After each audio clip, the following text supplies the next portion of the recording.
رضی اللہ تعالیٰ عنہ یہ حدیث بیان کرتے تھے کہ حضرت صلی اللہ علیہ وسلم نے فرمایا کہ میرے گھر کی چھت کھول دی گئی۔ اس وقت میں مکے میں تھا۔ پھر جبرائیل علیہ السلام اترے اور انہوں نے میرا سینہ چاک کیا، پھر اسے زمزم کے پانی سے دھویا، پھر ایک سونے کا تشت لائے جو حکمت اور ایمان سے بھرا ہوا تھا، اس کو میرے سینے میں رکھ دیا، پھر سینے کو جوڑ دیا، پھر میرا ہاتھ پکڑا اور مجھے آسمان کی طرف لے کر چلے۔ جب میں پہلے آسمان پر پہنچا تو جبرائیل علیہ السلام نے آسمان کے داروغہ سے کہا کھولو۔ اس نے پوچھا آپ کون ہیں؟ جواب دیا کہ جبرائیل۔ پھر انہوں نے پوچھا کیا آپ کے ساتھ کوئی اور بھی ہے؟ جواب دیا ہاں، میرے ساتھ محمد صلی اللہ علیہ وسلم ہے۔ انہوں نے پوچھا کہ کیا ان کے بلانے کے لیے آپ کو بھیجا گیا تھا؟ کہا جی ہاں۔ پھر جب انہوں نے دروازہ کھولا تو ہم پہلے آسمان پر چڑھ گئے۔ وہاں ہم نے ایک شخص کو بیٹھے ہوئے دیکھا۔ ان کے داہنی طرف کچھ لوگوں کے جھنڈ تھے اور کچھ جھنڈ بائیں طرف تھے۔ جب وہ اپنی داہنی طرف دیکھتے تو مسکراتے اور جب بائیں طرف نظر کرتے تو روتے۔ انہوں نے مجھے دیکھ کر فرمایا آؤ اچھے آئے ہو، صالح نبی اور صالح بیٹے۔ میں نے جبرائیل علیہ السلام سے پوچھا یہ کون ہیں؟ انہوں نے کہا کہ یہ آدم علیہ السلام ہیں، اور ان کے دائیں بائیں جو جھنڈ ہیں یہ ان کے بیٹوں کی روحیں ہیں۔ جو جھنڈ دائیں طرف ہیں وہ جنتی ہیں اور بائیں طرف کے جھنڈ دوزخی روحیں ہیں۔ اس لیے جب وہ اپنے دائیں طرف دیکھتے ہیں تو خوشی سے مسکراتے ہیں، اور جب بائیں طرف دیکھتے ہیں تو رنج سے روتے ہیں۔ پھر جبرائیل مجھے لے کر دوسرے آسمان تک پہنچے اور اس کے داروغہ سے کہا کہ کھولو۔ اس آسمان کے داروغہ نے بھی پہلے داروغہ کی طرح پوچھا، پھر کھول دیا۔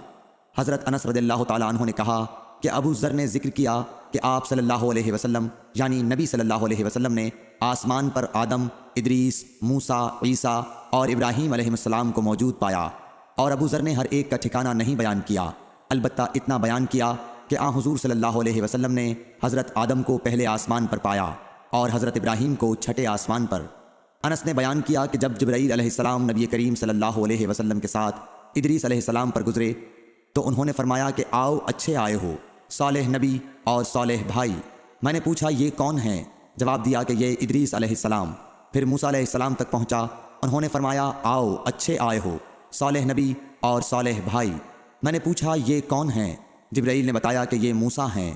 پھر میں عیسیٰ علیہ السلام تک پہنچا، انہوں نے کہا آؤ اچھے آئے ہو، صالح نبی اور صالح بھائی۔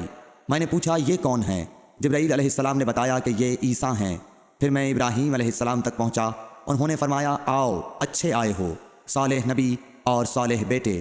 میں نے پوچھا یہ کون ہیں؟ جبرائیل علیہ السلام نے بتایا کہ یہ حضرت ابراہیم علیہ السلام ہیں۔ ابن شہاب نے کہا کہ مجھے ابو بکر بن حزم نے خبر دی کہ عبداللہ بن عباس اور ابو حبا الانصاری رضی اللہ عنہم کہا کرتے تھے کہ نبی کریم صلی اللہ علیہ وسلم نے فرمایا۔ پھر مجھے جبرائیل لے کر چڑھے۔ اب میں اس بلند مقام تک پہنچ گیا جہاں میں نے قلم کی آواز سنی جو لکھنے والے فرشتوں کے قلموں کی آواز تھی۔ ابن حزم نے اپنے شیخ سے اور انس بن مالک نے ابو ذر سے نقل کیا کہ نبی کریم صلی اللہ علیہ وسلم نے فرمایا پس اللہ تعالیٰ نے میری امت پر 50 وقت کی نمازیں فرض کیں۔ میں یہ حکم لے کر واپس لوٹا۔ جب موسیٰ علیہ السلام تک پہنچا تو انہوں نے پوچھا کہ آپ کی امت پر اللہ نے کیا فرض کیا ہے؟ میں نے کہا کہ 50 وقت کی نمازیں فرض کی ہیں۔ انہوں نے فرمایا آپ واپس اپنے رب کی بارگاہ میں جائیے کیونکہ آپ کی امت اتنی نمازوں کو ادا کرنے کی طاقت نہیں رکھتی ہے۔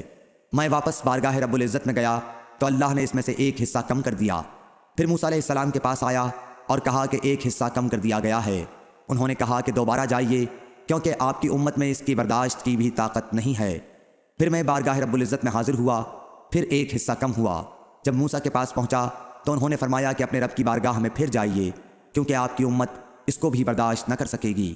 پھر میں بار بار آیا گیا، بس اللہ تعالیٰ نے فرمایا کہ یہ نمازیں عمل میں 5 ہیں اور ثواب میں 50 کے برابر ہیں، میری بات بدلی نہیں جاتی۔ اب میں موسیٰ کے پاس آیا تو انہوں نے پھر کہا کہ اپنے رب کے پاس جاؤ، لیکن میں نے کہا کہ مجھے اپنے رب سے شرم آتی ہے۔ پھر جبرائیل مجھے سدرۃ المنتہا تک لے گئے جسے کئی طرح کے رنگوں نے ڈھانک رکھا تھا جن کے متعلق مجھے معلوم نہیں ہوا کہ وہ کیا ہیں۔ اب کے بعد مجھے جنت میں لے جایا گیا۔ میں نے دیکھا کہ اس میں موتیوں کے ہار ہیں اور اس کی مٹی مشک کی ہے۔ صحیح بخاری حدیث نمبر 349۔ رضی اللہ تعالیٰ عنہ نے فرمایا کہ اللہ تعالیٰ نے پہلے نماز میں 2 رکعت فرض کی تھی، سفر میں بھی اور اقامت کی حالت میں بھی۔ پھر سفر کی نماز تو اپنی اصلی حالت پر باقی رکھی گئی اور حالت اقامت کی نمازوں میں زیادتی کر دی گئی۔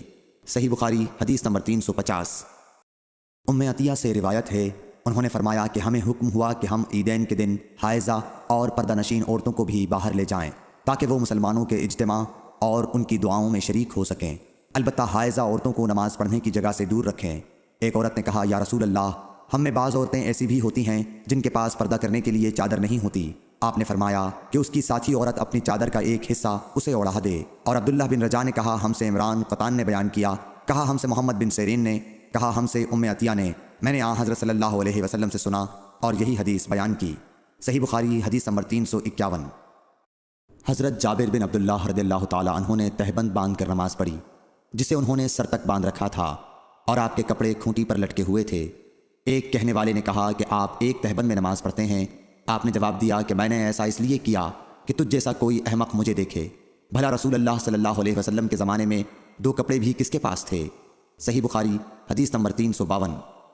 محمد بن منقدر نے کہا کہ میں نے جابر رضی اللہ تعالیٰ عنہ کو ایک کپڑے میں نماز پڑھتے دیکھا، اور انہوں نے بتلایا کہ میں نے نبی صلی اللہ علیہ وسلم کو بھی ایک ہی کپڑے میں نماز پڑھتے دیکھا تھا۔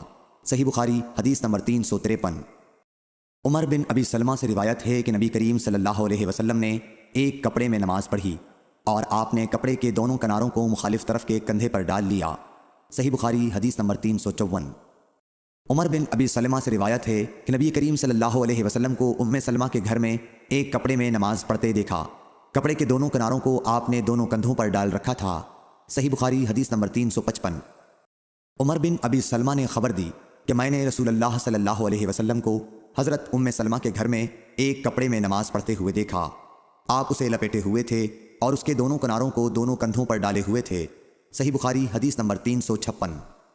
ام ہانی بنت ابی طالب کے غلام ابو مرا یزید نے بیان کیا کہ انہوں نے ام ہانی بنت ابی طالب سے یہ سنا۔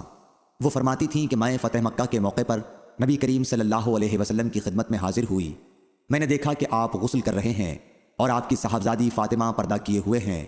انہوں نے کہا کہ میں نے حضور صلی اللہ علیہ وسلم کو سلام کیا۔ آپ نے پوچھا کہ کون ہے؟ میں نے بتایا کہ ام ہانی بنت ابی طالب ہوں۔ آپ نے فرمایا، اچھی آئی ہو ام ہانی۔ پھر جب آپ نہانے سے فارغ ہو گئے تو اٹھے اور 8 رکعت نماز پڑھی، ایک ہی کپڑے میں لپٹ کر۔ جب آپ نماز پڑھ چکے تو میں نے عرض کی کہ یا رسول اللہ صلی اللہ علیہ وسلم، میرے ماں کے بیٹے حضرت علی بن ابی طالب کا دعویٰ ہے کہ وہ ایک شخص کو ضرور قتل کرے گا، حالانکہ میں نے اسے پناہ دے رکھی ہے۔ یہ میرے خاوند حبیدہ کا فلاں بیٹا ہے۔ رسول کریم صلی اللہ علیہ وسلم نے فرمایا کہ ام ہانی جسے تم نے پناہ دے دی، ہم نے بھی اسے پناہ دے دی۔